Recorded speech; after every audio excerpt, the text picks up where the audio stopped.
The absence of Juniper had stretched into its second month. I scoured every corner, every shadow, yet not a whisper, not a trace of her remained.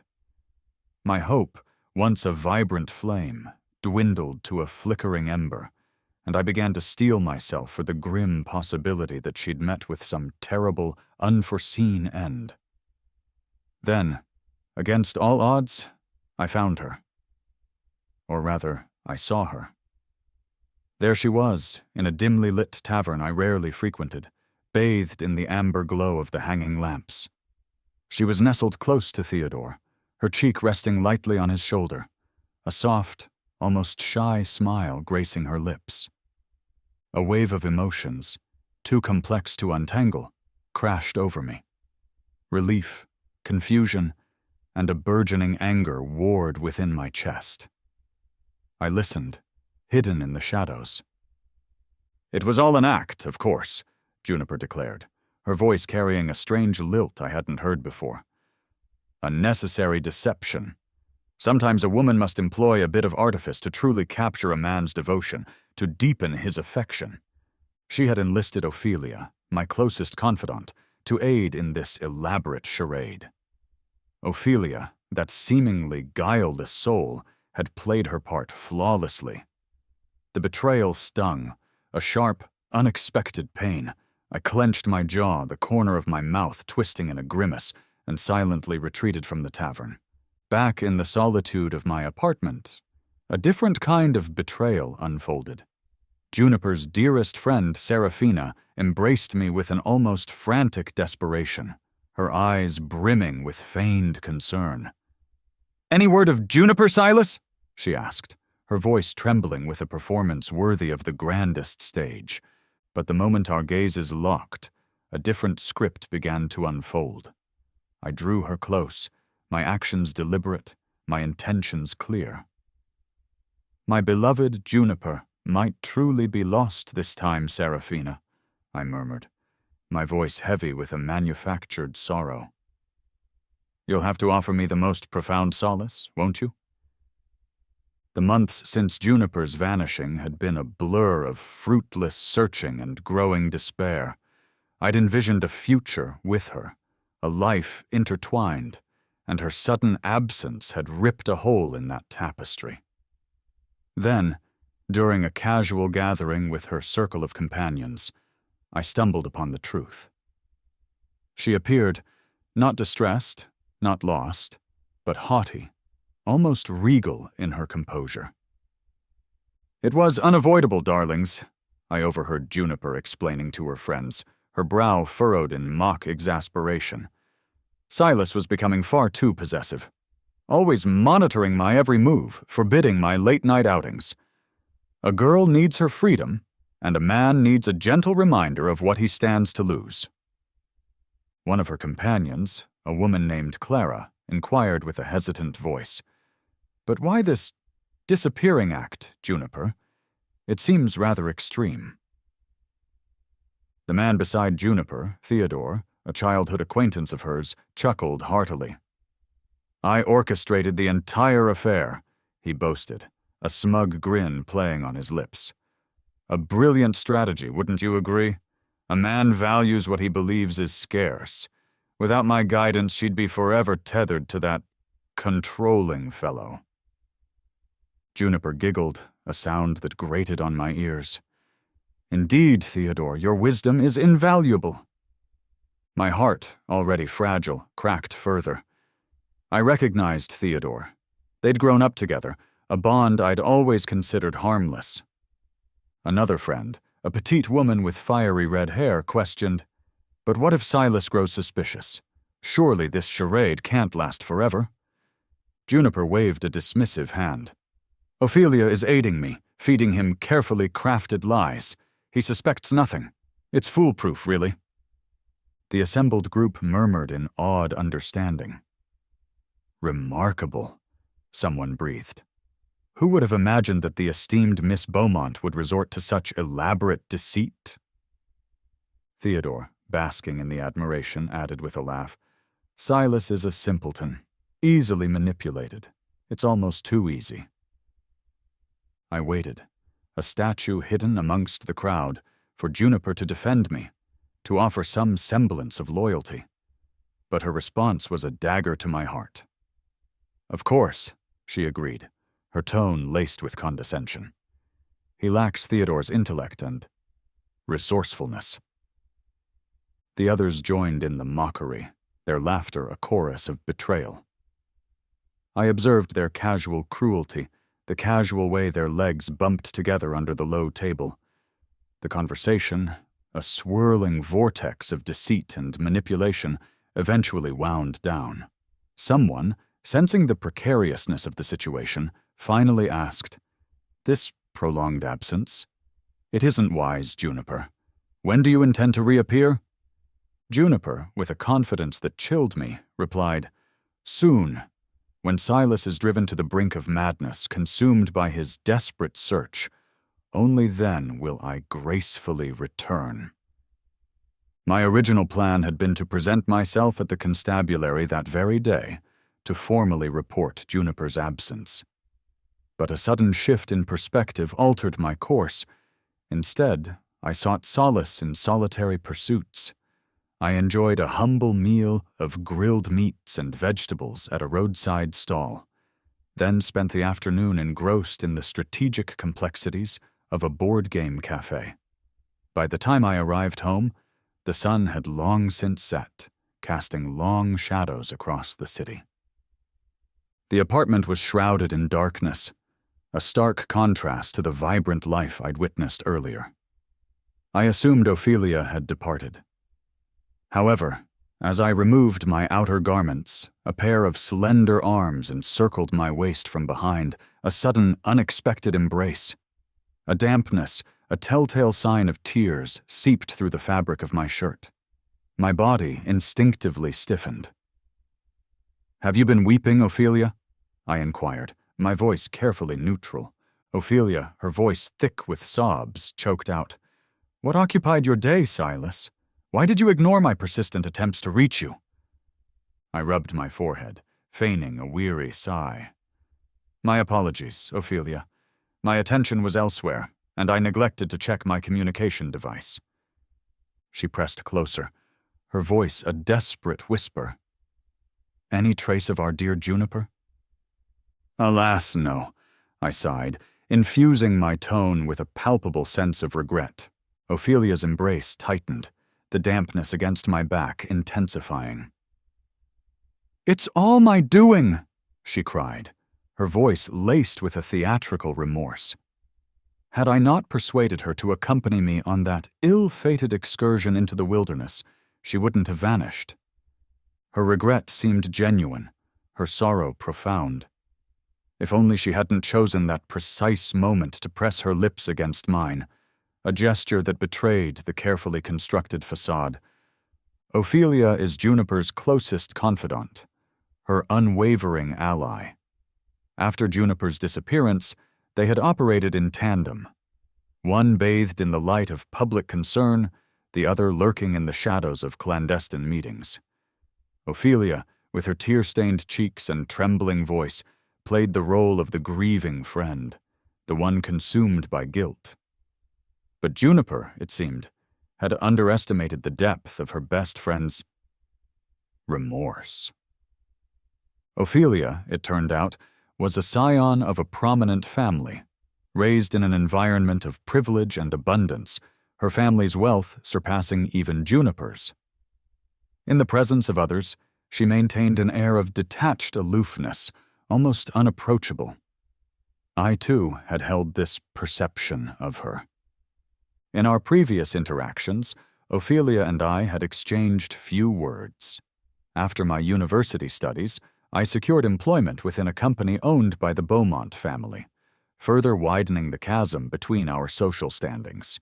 Ophelia, in her role as a junior executive, seemed even more distant, a figure of unattainable prestige. Our paths truly began to converge approximately a month prior. The devastating news of Juniper's disappearance had shattered my world, leaving me reeling in grief and disbelief. Ophelia, ostensibly the instigator of the fateful trip, initially approached me with tearful apologies, her remorse seemingly overwhelming. As time wore on, her guilt appeared to deepen, prompting her to take on the responsibility of providing me with daily meals, a gesture of profound contrition. The situation took a decidedly unconventional turn when she began to extend her care to include the mundane tasks of housekeeping and laundry, a level of dedication that bordered on the absurd. This excessive display of remorse made me deeply uneasy.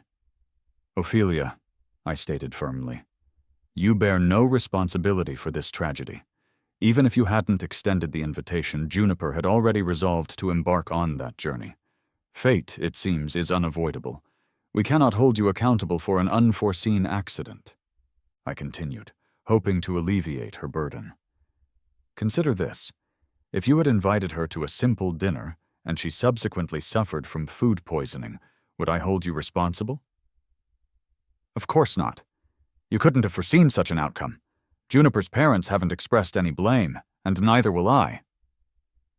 "Please," I implored, "resume your normal life.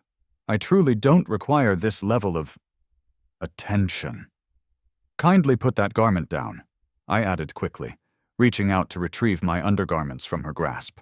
"I am perfectly capable of attending to my own laundry." Ophelia, her gaze unwavering, responded with a seriousness that startled me. "I am more adept at these tasks. Are you certain you wouldn't prefer my assistance?" "No," I replied, my embarrassment so profound that I failed to notice the subtle movement of her hand, the way she discreetly concealed it behind her back, fingers rubbing together in a gesture of what appeared to be regret. The turning point, the moment I glimpsed Ophelia's hidden self, occurred one evening. Awakened by a need to visit the lavatory, I discovered that Ophelia had remained in my residence, long after she should have departed. Curiosity piqued, I approached the doorway of the room where she was staying, peering through the narrow gap. The sight that greeted me was unexpected. She lay there, a study in silent expressiveness. Her lips were pressed together, forming a tight line. One hand clutched my shirt, which she held close to her face, inhaling deeply, while the other hand was concealed behind a strategically placed cabinet. The soft glow of the bedside lamp illuminated her pale skin, highlighting the delicate beads of perspiration that had formed along her neck. My reaction was one of stunned silence. A slight creak, an accidental brush against the doorknob, betrayed my presence. Ophelia instantly looked up, her eyes meeting mine. In that fleeting moment, before she could mask her expression, she bit her lip, a soft, trembling sound escaping her throat. The revelation of Ophelia's secret marked a turning point, a descent into a realm of unchecked impulses. I knew, rationally, that I should retreat, sever the connection, yet I found myself unable to resist the allure of the situation. Perhaps it was the solace she offered during my period of profound grief, a silent presence in the face of overwhelming loss. Or perhaps it was the dawning suspicion, the growing certainty that Juniper's disappearance was not what it seemed. The inexplicable reluctance of Juniper's parents to involve the authorities, their insistence on conducting their own private search, fueled my doubts. The casual indifference of Juniper's social circle, their continued revelry in the face of her absence, further solidified my suspicions. All these lingering questions, these unresolved inconsistencies, culminated in the confirmation I received that day.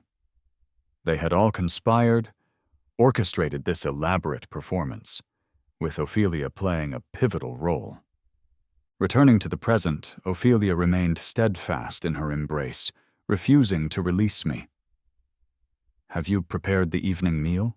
I inquired wearily. "I find myself with a considerable appetite." She wiped away her tears, a sweet smile replacing her previous sorrow. "Indeed I have. All your favored dishes." "Then," I said, nodding, "kindly reheat them."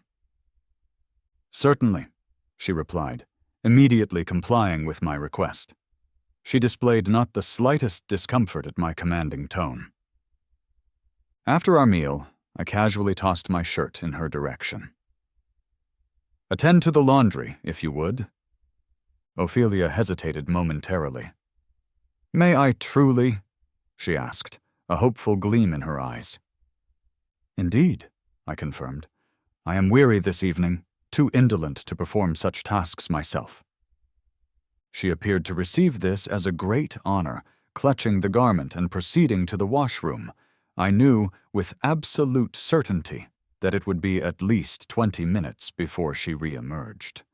With Ophelia safely occupied, I retrieved her mobile device, which she had carelessly left unattended on the table. As I suspected, Juniper had established a new communication account, maintaining discreet contact with her circle. In the initial days following her disappearance, Juniper had frequently inquired about my well-being. "How is Silas faring?" she had asked. Ophelia had replied, "He remains deeply despondent, barely consuming any sustenance." Juniper had responded, "It is to be expected. He is often thus. When preoccupied or confronted with adversity, he neglects his meals. It is the root of his persistent gastric ailments. Pay him no mind." Ophelia had then inquired, "When will this charade conclude?" Juniper had merely replied with a question mark. Ophelia had written, "If you harbor no affection for him, terminate the relationship. Why subject him to this game?" Juniper had responded, "I do not dislike him. I simply find him excessively controlling. He disapproves of my evening visits to taverns. Theodore is correct. Women must employ a degree of pretense to ensure their men cherish them. By inflicting a measure of suffering upon Silas, he will learn to adhere to my preferences." Ophelia had remained silent after that exchange. However, a notification from a group chat caught my attention. The group was titled, "Lord Theodore and His 3 Handmaidens." Theodore had posted, "Silas has been remarkably inattentive throughout the day. Yesterday he mishandled crucial documents at his place of employment, earning a severe reprimand from his superior, witnessed by his colleagues." The feline handmaiden, Juniper, replied, "How distressing." Theodore responded, "Juniper, observe. My strategy is proving effective, is it not? In this manner you will maintain absolute control over him. Therefore, what are your thoughts on joining me for an evening libation? Exclusively the two of us. Are you amenable?" This exchange originated from the group chat belonging to Juniper and Theodore's intimate circle. The group comprised 4 young women. 3 of them adopted the moniker handmaiden. The 4th member was Ophelia, who utilized her given name. I had previously heard Juniper mention this group. Ophelia had joined at a later stage, though the precise circumstances remained unclear to me. My assumption was that it was related to the business connections between the Ito, Liu, and Beaumont families. Ophelia rarely participated in the group discussions.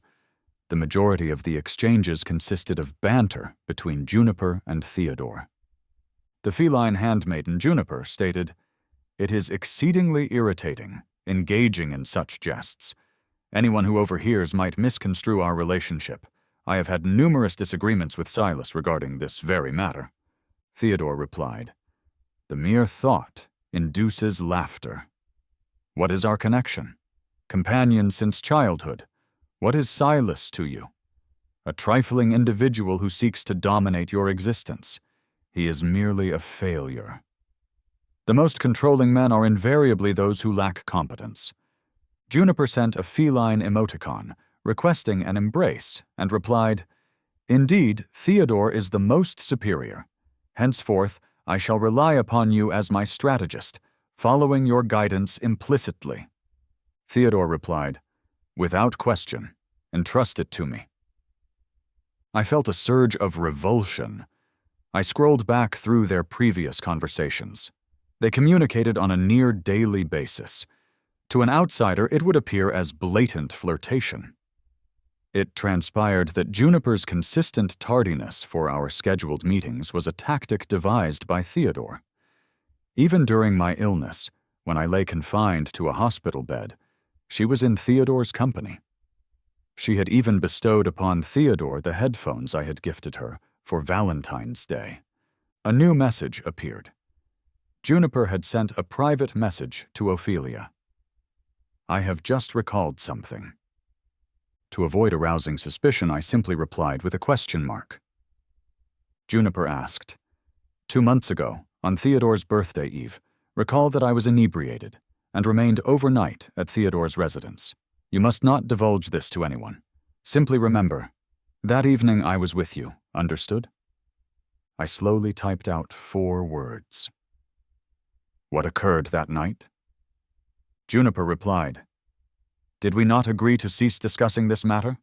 Theodore and I are maintaining the pretense that nothing transpired that night. How else can we preserve our friendship?" Ophelia emerged from the washroom, her garments laundered.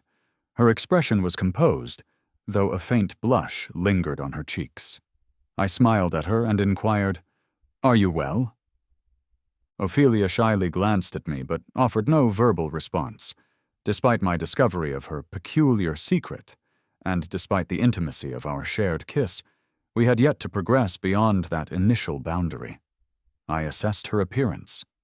Ophelia possessed a slender waist, a graceful silhouette, and near-perfect proportions.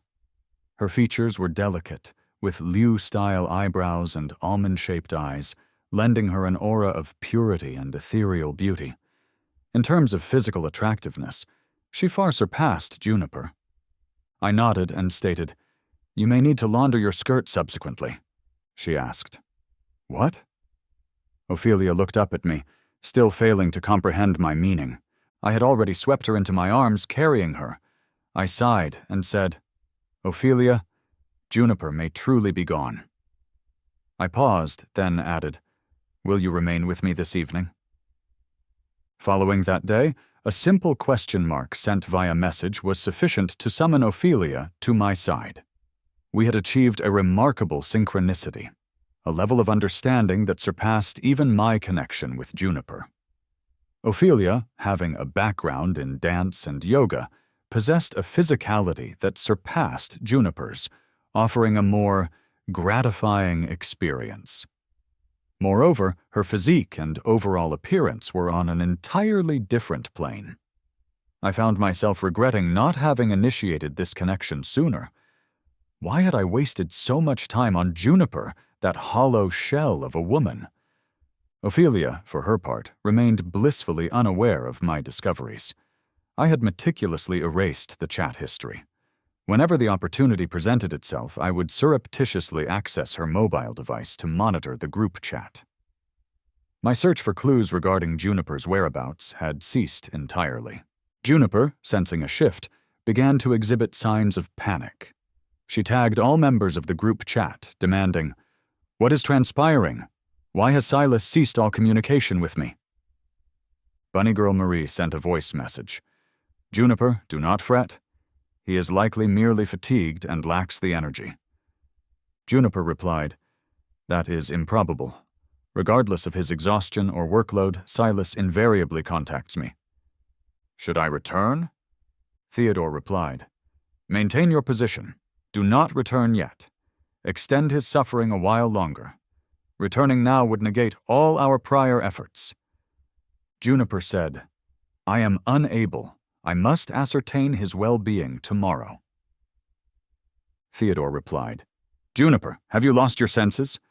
The elaborate plan I painstakingly devised, and you choose to disregard it? Are you trifling with me?" "It is all men. Do you believe I am ignorant? He likely suspects something, attempting to compel your appearance. Observe how I shall manage him." Juniper remained silent for a moment. Ultimately, she relented. She replied, "Very well, I shall heed your counsel." Yet, despite her acquiescence, Juniper remained plagued by doubt. That evening, she discreetly contacted Ophelia via telephone. When the call arrived, Ophelia was positioned atop me. The number was unfamiliar, and she nearly dismissed the call. But I interjected, "Answer it. This promises to be illuminating." I pressed the answer button and held the device to Ophelia's ear. Juniper said, "Ophelia, I am simply apprehensive. What has been Silas's recent demeanor?" Ophelia, believing I was unable to overhear the conversation, replied, flushed, He is rather well." The voice on the other end sounded surprised. "Ophelia, what ails your voice? What are you engaged in? Is there a male present with you?" Ophelia answered, stammering, "How did you discern that?" Juniper chuckled lightly. "I could perceive it immediately. You are experiencing pleasure, are you not? Am I interrupting an intimate moment between you two?" Juniper did not complete her sentence. Abruptly, I interjected, instructing Ophelia, "Maintain your focus." A brief silence fell upon the phone line. When Juniper spoke again, her voice had transformed, imbued with a tremor. "Ophelia, with whom are you presently?" Ophelia, regaining her composure, quickly lowered the volume on her device, her voice reverting to its customary coolness as she stated, "Someone unfamiliar to you?" Juniper asked, but it sounded remarkably like Silas to me. I continued my actions without expression, and Ophelia bit her lip. "Your hearing is flawed. Nothing untoward is occurring. Terminate the call and refrain from disturbing me." Ophelia ended the call. She clung to me tightly, her voice sweet as she murmured, "Let us resume. I shall be entirely present now." I smiled and said, "We are not resuming. Are you not concerned that Juniper might arrive at any moment?" Ophelia froze. I added, "She is likely concealing herself in the residence on the outskirts of the city, is she not? A conveyance ride here would require a mere 30 minutes. She asked, "Did you overhear that?" I replied, "Truthfully, I have even encountered her previously." Ophelia's face paled with alarm. After a prolonged silence, she finally managed to ask, "Therefore you were aware she was not genuinely missing, were you not?" I replied, "Indeed." She asked, "Are you not enraged?" I said, "I experienced anger initially, but then I attained understanding. Furthermore, to harbor anger towards someone like her is merely inviting further distress." When I had confronted Juniper that day, I had not done so directly. I had not erupted in fury or demanded an explanation for her deceit. She had already reached her nadir. What benefit would there be in expecting genuine contrition from her soiled lips? I regarded Ophelia and asked, "What of you? Do you have nothing to contribute?" Ophelia was the sole member of their small group who had opposed the fabricated disappearance plan. I was genuinely curious as to what had ultimately compelled her to assist. She lowered her gaze and said, "I owed her a debt of gratitude." Ophelia appeared to release a heavy burden and confided in me completely. Juniper provided significant assistance to me in the past, and now she is leveraging that to emotionally coerce me into aiding her. But regardless, I should not have deceived you. I apologize, Silas. I waved my hand dismissively and said, "Do not apologize. I am merely grateful for your participation in this performance." She asked, "What do you imply?"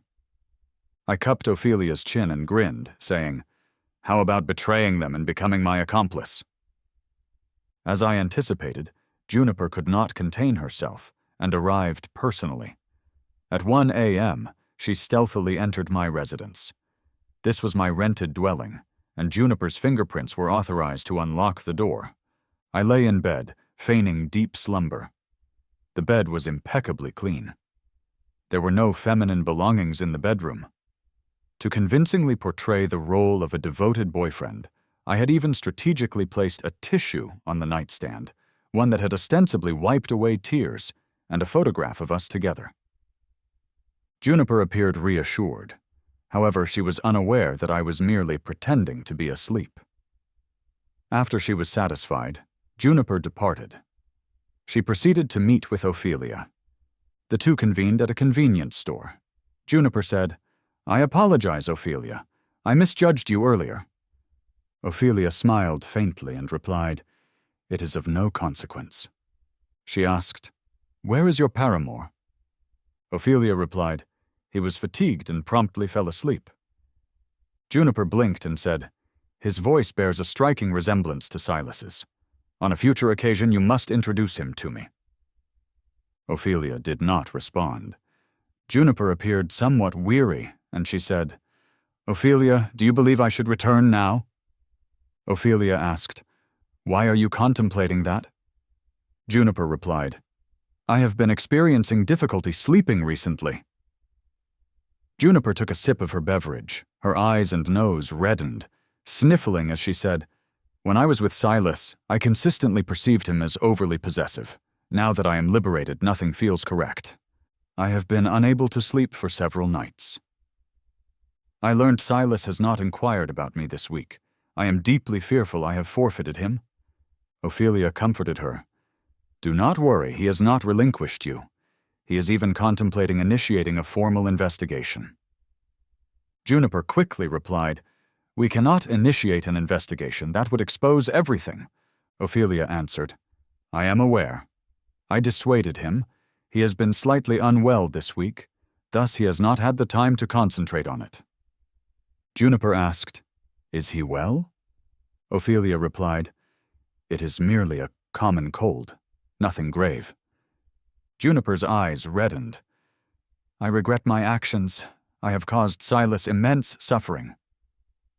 Ophelia said softly, "Do not express such sentiments. Consider this.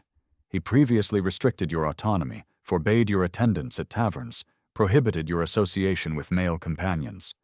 Now he must comprehend who truly holds the authority." Juniper pursed her lips. "Therefore, Ophelia interrupted. "Heed Theodore's advice. Continue deceiving him for a while longer." After Juniper departed, Ophelia retrieved the phone from the side of the bag on the table. She nervously asked, "So how did it proceed?" I observed the video camera and smiled. "Excellently. Everything transpired precisely as I predicted. Return now. Your recompense awaits." The task I assigned to Ophelia was straightforward. Maintain Juniper's composure and perpetuate their disappearance scheme, for I had prepared a grand gift for Juniper. 3 days later, on a Saturday, I extended invitations to a gathering of friends at my residence. They were all former classmates of mine and Juniper's. I had meticulously decorated the dwelling. In the center was a photograph of Juniper, accompanied by 6 large, stark characters. Juniper's farewell commemoration. My friends were all visibly taken aback. They asked, "Silas, what is the meaning of this?" I was attired in a black suit, appearing haggard and dejected. I spoke slowly. "Juniper has been missing for over a month now." They asked, "Why did you not inform us sooner?" I replied, "I did not wish to disrupt your lives, and her parents desired to maintain discretion." One of them asked, "Therefore, where is she now?" I answered, "Still unfound." Everyone gasped in shock, and murmurs began. "Good heavens, over a month and still no information. That cannot bode well."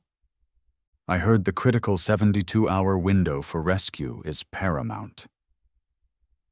Once 72 hours have elapsed, the probability of survival is exceedingly low. As I listened to their discussions, I immediately adopted an expression of profound grief, tears streaming down my face. One of my friends quickly said, "Refrain from further discussion. Silas is already profoundly heartbroken." Indeed, they were exceptionally close. Silas must be devastated. They comforted me for a period. One of our former classmates asked, "Have the authorities discovered any leads?" I sadly shook my head. No report was filed. He asked, "Why did you not file a report?" I answered, "Her parents did not consent. They preferred to utilize their own resources to conduct the search. He said, "It is understandable. The Beaumont family possesses considerable wealth. They likely do not wish for this to become public knowledge and tarnish their reputation." Precisely. Juniper's parents held respectable positions and cultivated a polished image. If this were to be exposed, it would be catastrophic. I wiped the tears from my eyes and raised my head, glancing at the phone that was live streaming the entire event. I had already apprised my friends of the circumstances. Since some classmates resided out of town and were unable to attend, I decided to live stream the event. In that manner, they could still participate remotely. No one objected. The online audience was also remarkably enthusiastic. It was not often that someone streamed a farewell commemoration. The live stream swiftly attracted a substantial number of viewers. Many did not know Juniper, but still offered their condolences or lit a virtual candle. Naturally, this also sparked some discussions. One netizen raised a question.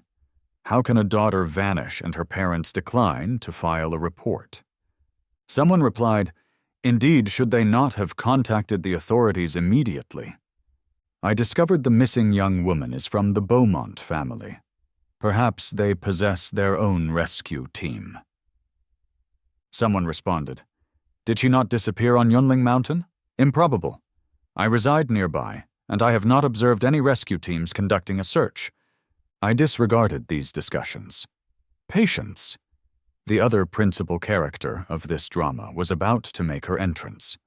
Sure enough, half an hour later, Theodore forcefully kicked open my front door. He stormed in, ripping down the white cloth and photographs with a furious energy. He roared, "Silas, what in damnation are you doing? Juniper is not deceased? What is your affliction?" I had been immersed in the role of a shattered man, but upon hearing his words, I looked up, feigning shock. What did you articulate?" He replied, "Juniper is not deceased, you imbecile." Theodore remained oblivious to the fact that everything was being live-streamed. Every utterance, every gesture was being meticulously recorded. The reason for his prompt arrival was that I had instructed Ophelia to inform him. I said, "Theodore, I acknowledge you are Juniper's close companion, her most intimate male friend, but there is no necessity to offer me such solace. It has been over a month. I have already steeled myself." With that, I resumed my weeping. More and more individuals joined the live stream. The comments on the screen became increasingly intriguing. Some of the comments said, "Is this fellow deranged, who barges in and commences shouting at the bereaved?" I recognize this individual. He is the heir of Ito Corporation. I reside in the same municipality. Can someone provide me with the neighborhood? I desire to intervene on Silas's behalf. Theodore was completely impervious to the comments. He gritted his teeth and said, "I informed you Juniper is not deceased. Cease these accursed actions." I asked, "Where is the substantiation?" He replied, "She was with me this morning, alive and thriving." At this pronouncement, the room fell silent. Everyone regarded him with peculiar expressions. I forced a smile and said, "Theodore, this is not the type of jest you should perpetrate." He frowned and said, "Do not believe me. Observe this." Theodore retrieved his phone and displayed a selfie. It was a photograph of him and Juniper consuming breakfast together that morning. Juniper was attired in her nightwear, and they were nearly pressed together in the frame. Theodore, with his arms crossed, looked down at me and said, "Silas, I shall divulge the truth to you. She is feigning her disappearance because of you. Because you are a sycophant, Juniper could not dismiss you, so she had to employ this method to evade you." My face turned ashen, and I nearly collapsed. I had to be supported by a classmate beside me. I said, "Are you asserting she did not desire to terminate our relationship and intentionally fabricated her own disappearance to deceive me?" Theodore sneered. "Do not blame her, Blame yourself. Your parents are merely ordinary laborers, so why would you believe you are suitable for Juniper?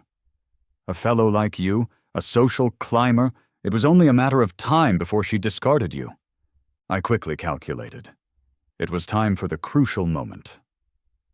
I steadied myself and asked, "Theodore, what precisely is your relationship with Juniper?" He replied, "We are companions, childhood friends." I frowned and asked, "Indeed? As her boyfriend, why am I completely oblivious to this situation, yet you possess complete knowledge? Are you certain you two are merely friends?" Theodore's words had already triggered the displeasure of the netizens. The comments flooded in. What is objectionable about originating from a working-class family? Blast. My parents are also working class, and my grandparents were agriculturalists. Ugh. These affluent second-generation offspring look down on others, believing they are so exceptional. Once I posed my question, the comment section became even more animated. Observing gossip is inherent to human nature. Theodore, looking displeased, said, "Do you even comprehend the meaning of childhood friend?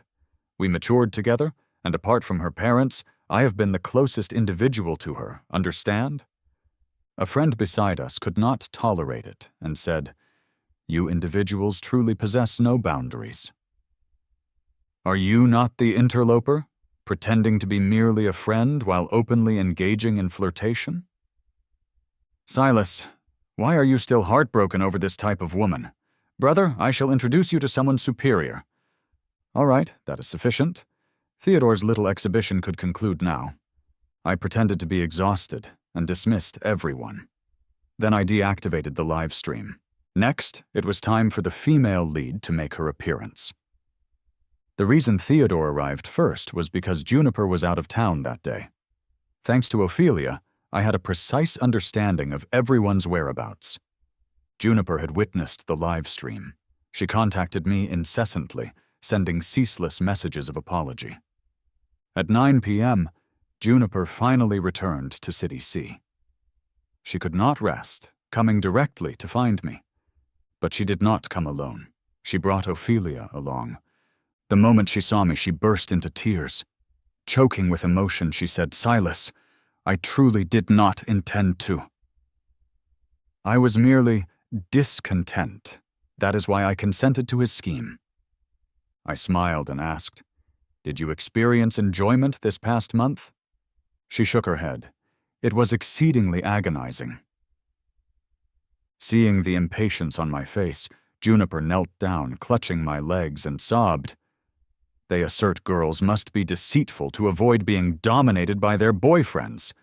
Initially, I merely desired to chastise you, compel you to follow my lead, but subsequently, I could not sleep each night, and all I could contemplate was you. I smiled and replied, "All about me, eh? That does not preclude you from donning nightwear and engaging in such proximity with another man for breakfast." Juniper paused for a moment, stunned. "Silas, I only perceive Theodore as a companion. If you disapprove, I shall cease associating with him." I answered, "But I believe you two are an ideal match." Juniper quickly shook her head. "Not at all. I harbor no affection for him whatsoever. He is spoiled by his family, self-centered, perpetually engaging in frivolous pursuits and never earnest. He is not someone upon whom one can rely for life. What woman would desire to be with him? Silas, the one I have always cherished is you." I waved my hand. No, Juniper. The more you articulate that, the more I believe you two are an ideal match. Every minor inconvenience, and you desire to create a spectacle. Have you not compelled everyone to revolve around you sufficiently? Attending clubs, reveling, smoking, consuming alcohol, indulging in nocturnal escapades. How much more amusement can you procure? You desire to rely on someone for life? You are a chaotic individual, and you seek to find the correct key for your damaged lock? You repulse me. Simply depart from my presence." I was resolute and unyielding, but Juniper panicked. She quickly turned to Ophelia for assistance. She said, "Ophelia, assist me in persuading Silas." Ophelia asked, "Assist you?" Juniper nodded. "Indeed, you must aid me in concealing the deception. You bear responsibility as well. Hasten, inform him." Ophelia remained silent, but approached me. Suddenly she stood on her toes and kissed me. She said, "Silas, you appear so dashing when you are enraged." Juniper completely disintegrated. She could not believe her eyes, even doubting whether she was experiencing a hallucination. It was not until I took the initiative to embrace Ophelia's waist that she truly snapped. Juniper's face turned crimson with fury, and she raised her hand to strike Ophelia. Of course, I could not permit that to transpire. I pushed Juniper aside and shielded Ophelia behind me. Juniper, observing Ophelia concealing herself behind me, her eyes red with rage, shouted, "I assisted you. How could you steal my boyfriend?" Ophelia snorted. "Firstly, Silas can choose whomever he desires. If he does not favor me, I cannot seize him from you. Secondly, you stated that as long as I aided in concealing the deception, we would be even. I have fulfilled that. But Ophelia's method of fulfilling it was rather unique." Juniper gritted her teeth and said, "That does not imply you should take advantage of me. Do you not consider yourself a shameless paramour?" Ophelia retorted, "A paramour? Very well, I am the paramour." Ophelia smiled, her almond eyes narrowing into a beautiful arc. She said, "Juniper, from the instant you resolved to deceive him, I have been preparing to assume my position as the paramour." I ultimately compelled Juniper to depart. I also deleted her fingerprint unlock authorization. She remained downstairs throughout the night. And, as fate would have it, it rained the entire night. Juniper was drenched, appearing pitiable and desolate. But all I felt was revulsion. The thought of her sleeping with Theodore only exacerbated it. That evening, I drew Ophelia over to the window. The curtains and the lights cast our shadows. As things intensified, Ophelia bit my shoulder sharply. Through a slit in the curtain, she looked down below. Ophelia said, "She appears as though she is descending into madness." I laughed. "Allow her to descend into madness." Ophelia trembled slightly. "Silas, I am so joyous." I asked, "Why?" She replied, "I have been anticipating this day for a prolonged duration." Juniper had indeed lost her sanity. She persisted in contacting us, then ascended, pounding on the door. Ultimately, I summoned the authorities, and she finally calmed down. The night passed, and the live stream continued to stir up more attention. Thank goodness for Theodore. Our live stream was not even particularly popular initially. But after he insulted the working class, it gained widespread attention. Theodore's background and employment details were swiftly exposed. Ito Corp had just released a public relations statement, but then someone leaked a video showcasing Theodore and Juniper engaging in infidelity. The video was pristine and clear. Juniper had been consuming alcohol heavily, and Theodore was supporting her. He teased, "If I instruct you to remain overnight at my residence, will you not be apprehensive?" Juniper shot him a glance and replied, "We have known each other for years. Who is apprehensive of whom?" Theodore responded, "You certainly possess audacity." Juniper snorted, "If you possess the audacity, let us observe who supplicates first." The two of them bickered as they entered the room. The cameraman had not yet departed. It was not until the sounds inside became ambiguous that he finally left. "Off camera," someone joked. "Hey, they certainly are intense." Apart from the two involved, all other voices had been blurred out, so it was not clear who had filmed the video or who was speaking. But I knew. It must have been someone from their little group. Juniper only associated with them. and only they had the opportunity to film up close. That day was Theodore's birthday, and Ophelia had a prior engagement, so she was not present.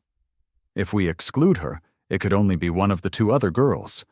The seemingly unbreakable little group was, in reality, replete with hidden resentment and contradictions. After the cheating scandal became public, the contemptible man and woman were thrust into the limelight. Juniper's family operated a fashion brand.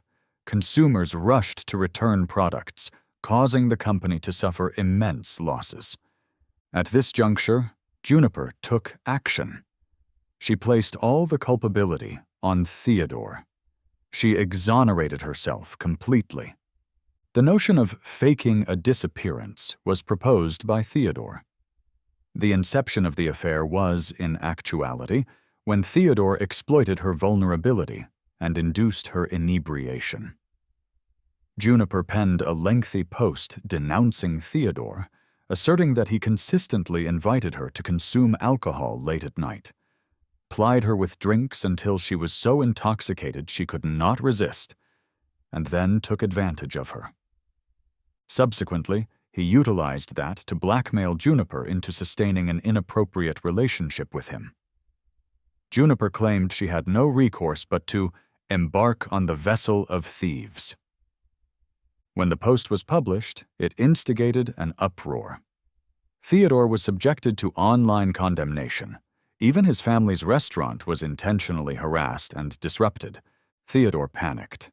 He attempted to elucidate. "We have been acquainted since childhood. To me, she is akin to a male companion. There is no possibility I intentionally induced her inebriation." Unexpectedly, this explanation further incensed netizens. Comments flooded in. "So repugnant. Why did you not state she was like a male companion when you engaged in coitus?" The most deplorable aspect is this lack of boundaries in friendship with the opposite gender. Theodore lost his employment and had nowhere to turn, so he came to seek Ophelia. That day I happened to be present as well. When I observed his haggard, anxious countenance in the doorbell camera, Ophelia did not open the door for him. Instead, she inquired of me, "Should I see him? You decide." I smiled. "Undoubtedly, let us ascertain what he has to articulate." She nodded. "Very well." I retreated to the bedroom, feigning absence. The soundproofing was not optimal, and I could discern every word of their conversation. Theodore was nearly weeping as he said, "Ophelia, you are the sole individual who can assist me now." Ophelia rolled her eyes ever so slightly and asked, "How can I provide assistance?" Theodore said, "You are not earnest about your relationship with Silas, are you? You are the progeny of the Beaumont family. How could you be intrigued by someone like him? A mere ordinary office worker, a member of the lowest stratum of society." Ophelia coldly replied, "What do you intend by mere ordinary?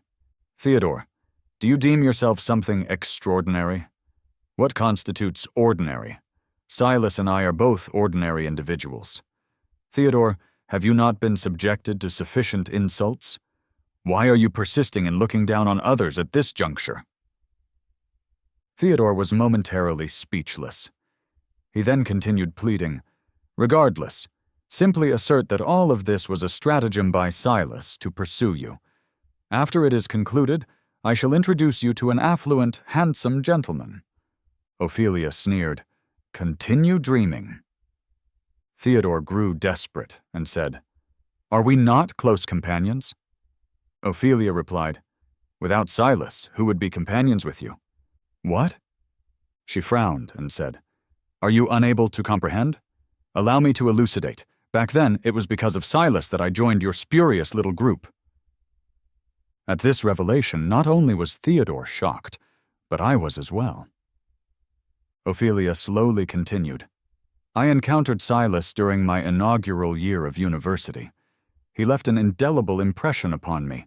Regrettably, I did not obtain his name or contact information at the time. When I observed him again, He was already with Juniper.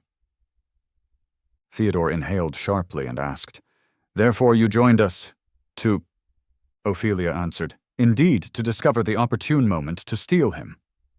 Theodore was stunned. "You are deranged.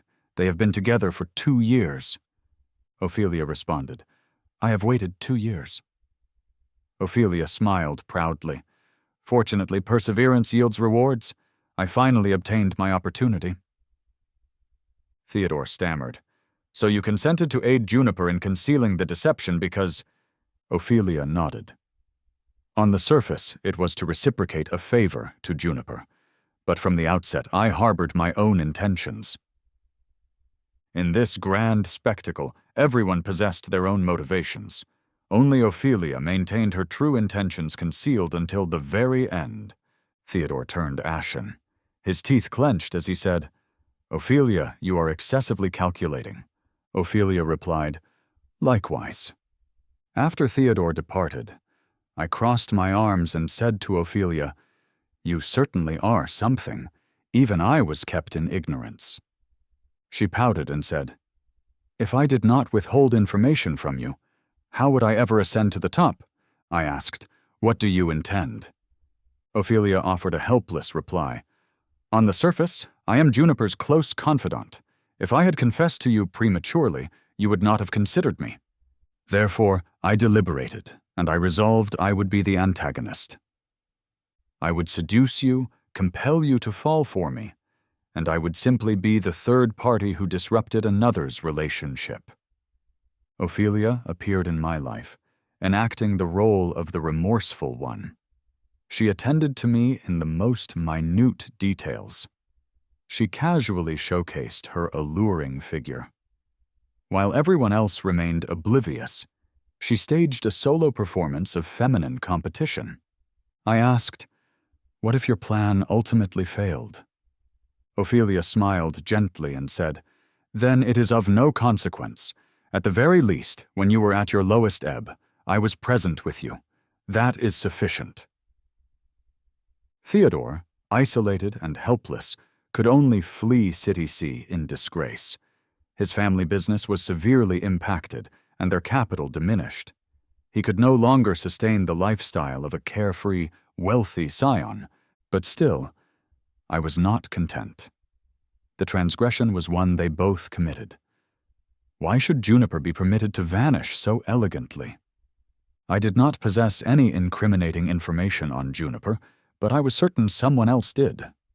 Those who had once been closest to her must have known something. Therefore, I located Theodore's social media profile. I messaged him daily, endeavoring to cultivate a rapport. I wrote, "Brother, it was manifestly that harlot's fault. Why are you the sole individual bearing the responsibility? Brother, I advise, do not release her so readily. It is preferable to inflict mutual destruction than to merely achieve a solitary victory. You comprehend?" Ordinarily, during a person's darkest hour, the one who provides comfort and cultivates closeness can readily stir their emotions. As anticipated, my persistent guidance ultimately yielded results. He exposed the chat history where Juniper had been sending him provocative photographs.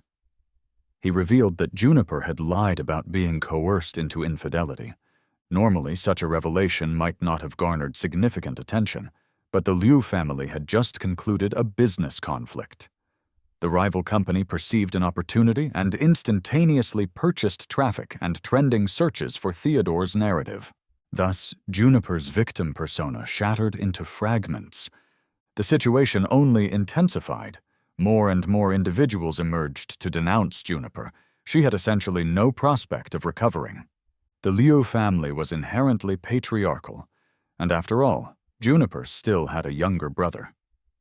Observing the situation turning against them, the Liu family promptly abandoned her and proceeded to safeguard the family name, altering their approach to managing matters.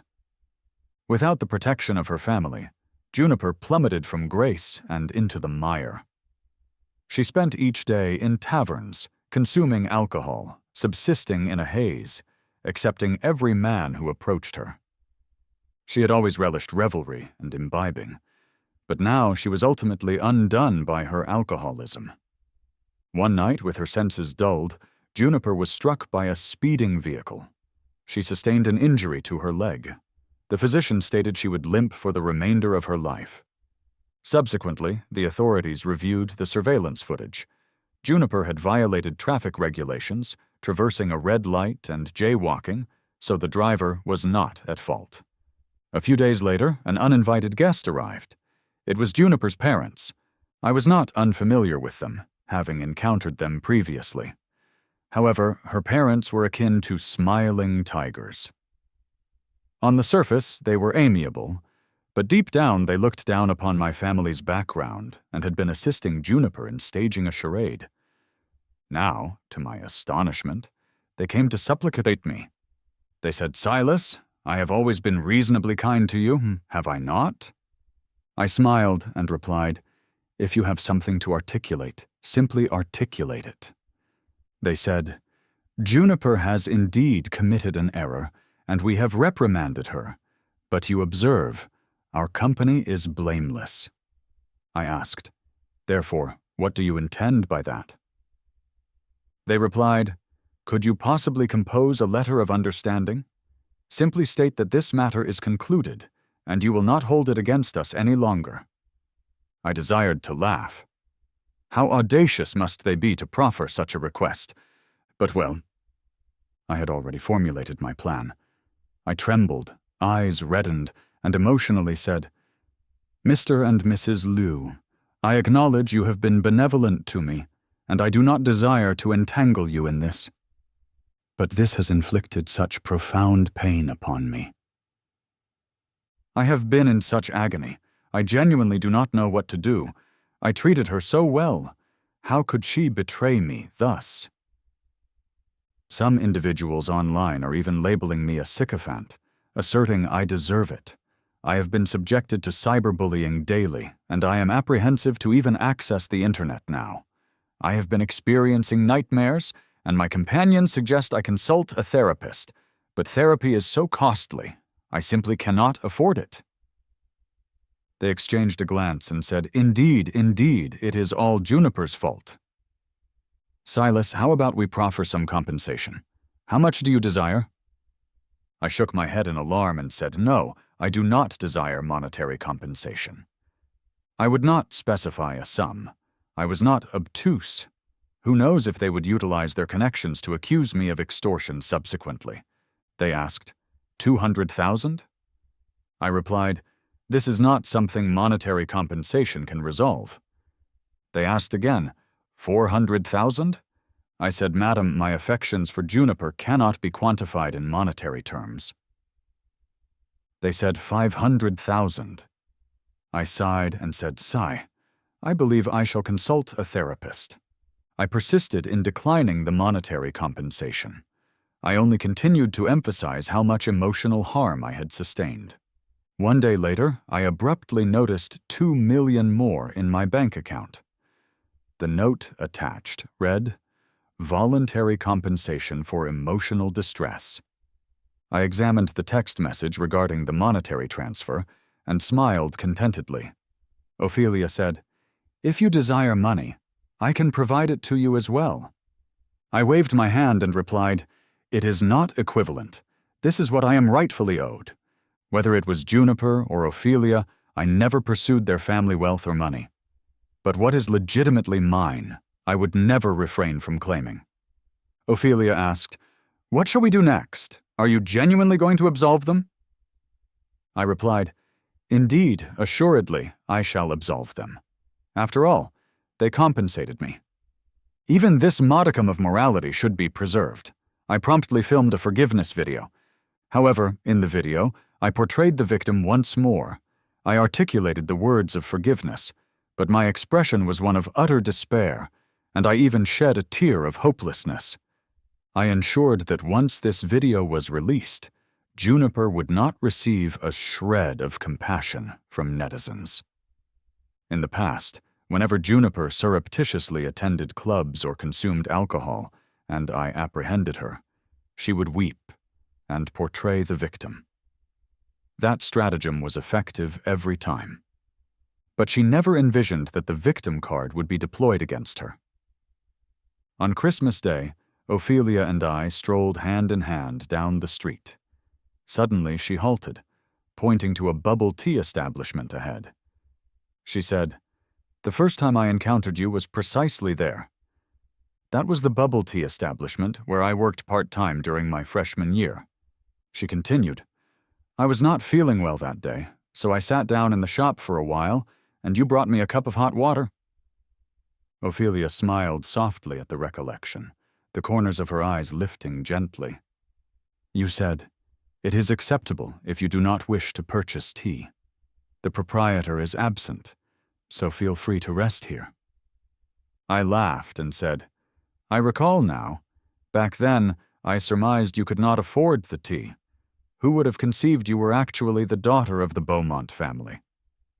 Ophelia tilted her head and said, "And then you procured some snacks and proceeded to feed a ginger feline outside. I still remember that instant." But later, when she returned to that bubble tea establishment to formally introduce herself, I had already resigned from my part-time position. She searched for me in circles until she finally located me. But by then, I had become Juniper's boyfriend. That day, Ophelia said nothing. She simply lowered her wistful eyes, standing alone. For the past 2 years, she had observed me embrace Juniper, watched Juniper act coquettishly with me. But those were not the most agonizing portions. The most agonizing aspect was that Juniper did not cherish me. The person she held most dear, who seemed unattainable, was treated by Juniper as nothing more than a sycophant. Ophelia struggled with her morals and emotions. Finally, Juniper presented the opportunity to her. This time she was finished with morality. Ophelia contemplated, "Even if I am cursed, I shall endeavor." I could not help but tease, "Ophelia, it appears once you set your sights on someone, there is no possibility they can elude you." She replied, She regarded me earnestly and said, "Therefore, will you take me with you to study abroad?" I froze for a moment and asked, "How did you know?" "I required the funds from the Liu family because I aspired to study overseas. I desired to learn more and witness a larger world. After receiving the money, I dispatched an electronic mail to a professor I admired abroad. The professor was exceedingly intrigued by my undergraduate social practices. He was amenable to accepting me, and I would merely need to await the subsequent year's academic term. I sighed and said, "Apologies, I did not intend to withhold this from you. I simply did not know how to articulate it." She spoke softly. "Silas, I desire to comprehend you. I desire to share the trivial aspects of my life with you. And I desire for you to be able to share your future aspirations with me without apprehension, because I desire to have a significant role in your future." Ophelia grasped my hand and rubbed her cheek against it, then said, "I am acquainted with Singapore. I used to frequent it. Procuring an airline ticket is no significant matter. If you do not object, I would like to be your academic companion." I contemplated for a moment and asked, "Is that genuinely appropriate?" She arrogantly nodded and said, "Assuredly it is. If you ever find yourself struggling with foreign cuisine, you can consume what I prepare. You have been consuming my meals daily of late. Do you not believe I can attend to you?" I responded, No, I am merely concerned that having an academic companion might squander your time." Ophelia shook her head and said, "My parents are actually contemplating dispatching me to Singapore to inaugurate a new enterprise." I nodded and said, "Well, then it is determined." She asked, "Silas, would you like to meet my parents?" I replied, "Is it not a bit premature? I am still in a circumstance where I am neither successful nor a failure.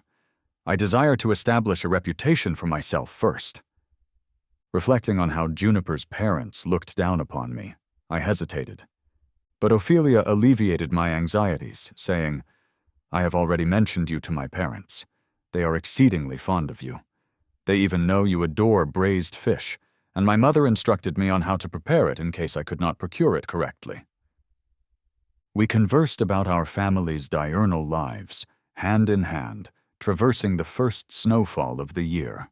9 months later, Ophelia and I boarded an aircraft bound for Singapore. My parents and Ophelia's parents came to bid us farewell. Mr. Beaumont kept reminding me, "Once you are there, attend to each other diligently. Ophelia is relying upon you. Additionally, if you ever find yourself short of funds, do not hesitate to inform me.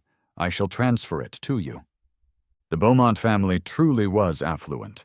Mrs. Beaumont was also bustling about. She said, "Have you packed everything, Silas? My daughter can be a bit capricious at times. If she commits any transgression, simply inform me, and I shall fly to Singapore and address her. Do not feel any duress. Simply concentrate on your studies." I replied, "Thank you, sir and madam." Ophelia responded, "Mother, father, we are departing now."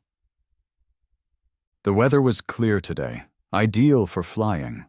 I was heading toward a more promising future. The future was ahead. My beloved was by my side. Everything was precisely as it should be. May we never be constrained by labels. Whether feeble or in anguish, as long as we possess fortitude in our hearts, you and I shall always radiate brilliance.